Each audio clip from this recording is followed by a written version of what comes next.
All right, two NFC West powerhouses are going to clash this Sunday when the Rams host the Seahawks to battle it out for first place in the division. Both teams head into this week riding a 4-game win streak. They're currently tied with an NFC best 7-2 record, and their success has a lot to do with the success of both quarterbacks. Sam Darnold has been one of the most efficient quarterbacks in the NFL this season while leading the Seahawks to a 7-2 record.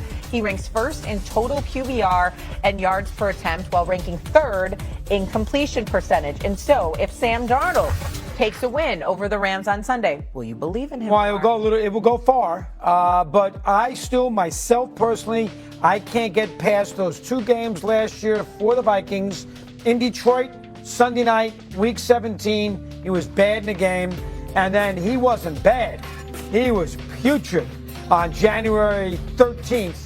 In L.A. against Arizona against L.A. They moved that game that's to right. Arizona. They moved it in Arizona. Thank you, Peter. Yes, you're right, because of the fires. He was putrid in that game. I mean, 9 sacks. Terrible, terrible, terrible. And I can't get past those 2 games. Now, maybe it's unfair for me. He's had a big year. He did have 2 fumbles last week against the Cardinals, which does worry me. He did fumble against San Francisco driving late in week 1.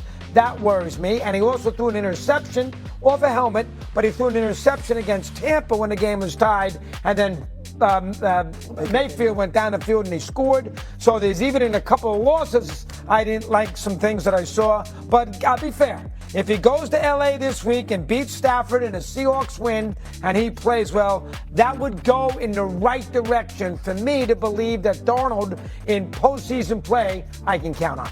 I look at this as how many times does he have to win a game for us to finally give him the benefit of the doubt? This guy went 14-3 last year. Granted, 2 of those losses were horrendous losses in the clutchest of moments. And then this year starts the season off 7-2. Very rarely does a guy have to prove himself twice in 2 consecutive years. Like, this guy can play quarterback. We're seeing it. He's been excellent this year. I spoke with him before the Monday night game against the Texans. Different Sam Darnold than it was when he was with the Jets and even when he was with Carolina. 28 years old.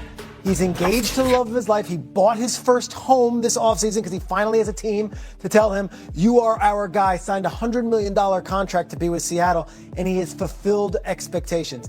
He doesn't have to do everything. That defense is the best in the league, if you ask me. He just cannot turn the ball over in big spots. I get it, there's going to be doubters. To me, he's already proven himself. Did it last year with Minnesota. It's very difficult to go 14-3 in a season. He's doing it again this year in Seattle. He'll get the opportunities. The more you go to the playoffs, the more opportunities you get. We did this whole song and dance about Peyton Manning till he finally won. We did it about Kirk Cousins. He finally went into New Orleans and won. I think this guy, Sam Darnold, is a different player than he was as a young guy, and we deserve to give him his credit. Peter. I know. Give it to me. Kirk Cousins. Peter. Give it to me. Give it to me. You know Cousins a little strong. A little strong. Yeah, A little strong. You were. I had you still there. Hold on. I like Kirk Cousins. I just the on, give me the heading in Peter. the right direction. Hold on. Sounded good coming out of my mouth. It sounded good. Mad Dog and I are both like, Unlike some of these people at other places, I respect my colleagues, and I respect my colleagues at other channels and stuff like that. And I watch your years of work. I respect the hell out of you, Peter Schrager, but come on, bro. You being a little bit too damn nice this morning. You know better than that. You know that when it comes to Sam Darnold, it ain't about his ability at this point. We know he can play quarterback. We know he can throw the football. We know that he can win some games. We get all of that part. We all waiting for the end. You can't wet the bed with a division title on the line like you did against Detroit last year when you were playing for Minnesota. Was the number 1 seed on the line. We're going to remind, we're going to remember, we're going to engage in recall here. The Minnesota Vikings were 14-2, 16 games into the season, week 17. And Sam Darnold came into that locker room and they poured water on them like it was champagne. And I was sitting right here on this set, Shay. Yep. Doggy. And I went like this. There it is right there. That's right. They got that footage for me. They know what I'm talking about, right? And I'm sitting there going like this. Literally, I mean, you had producers and everybody in there. And I was the one that stood up and went like this. Did they win a division title that I didn't know about? Was that a playoff game? I said, they ain't win nothing yet. You got the Detroit Lions waiting for you next week in Detroit with a division crown in the NFC North and the number 1 seed up for grabs. Got win that game. And they got trounced. Got their ass kicked. And this is with Detroit having a bunch of injuries, okay? Okay? Then you lose the game. It drops you from the number 1 seed to the 5th seed, which puts you against the Rams in the playoffs, and then you got trounced again. That's the memory. You can't sit up here and talk about all the Lord. It cost him the job. It cost him the job in Minnesota. He paid for it already. But you were being very, very nice. I'm saying you were being very, very nice. Because you can't sit up there and look at that happening, Peter. You don't like the fact he didn't cower in the corner and say, he comes back even better this year. Look at you with the motivation. I'm fired up, baby.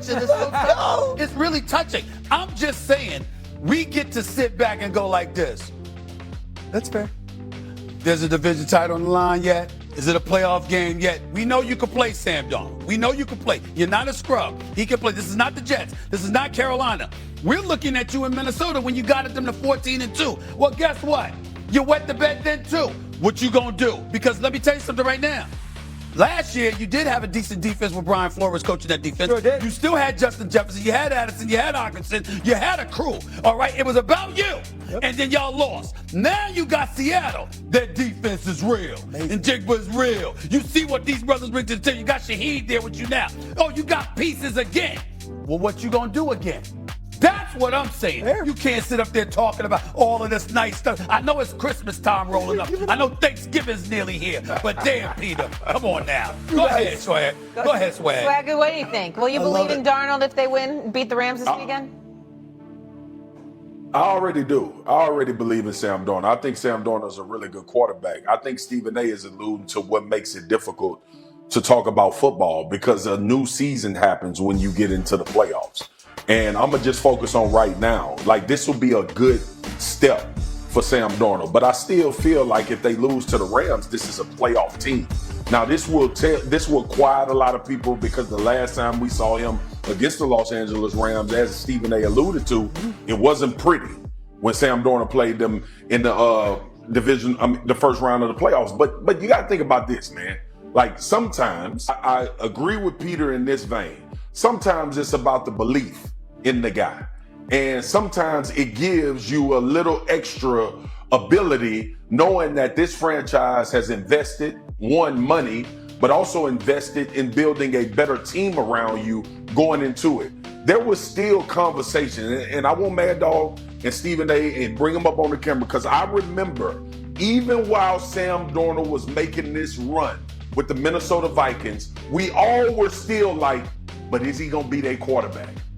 Is he going to be the guy that's going to be the future for the Minnesota Vikings? Now, obviously, we got that question. So I think there's a little different tone and a little different feeling when we come to this iteration of Sam Darnold. Last year, what I felt, Sam Darnold proved to himself that I can play quarterback at a very elite level given the right opportunity and situation in this league.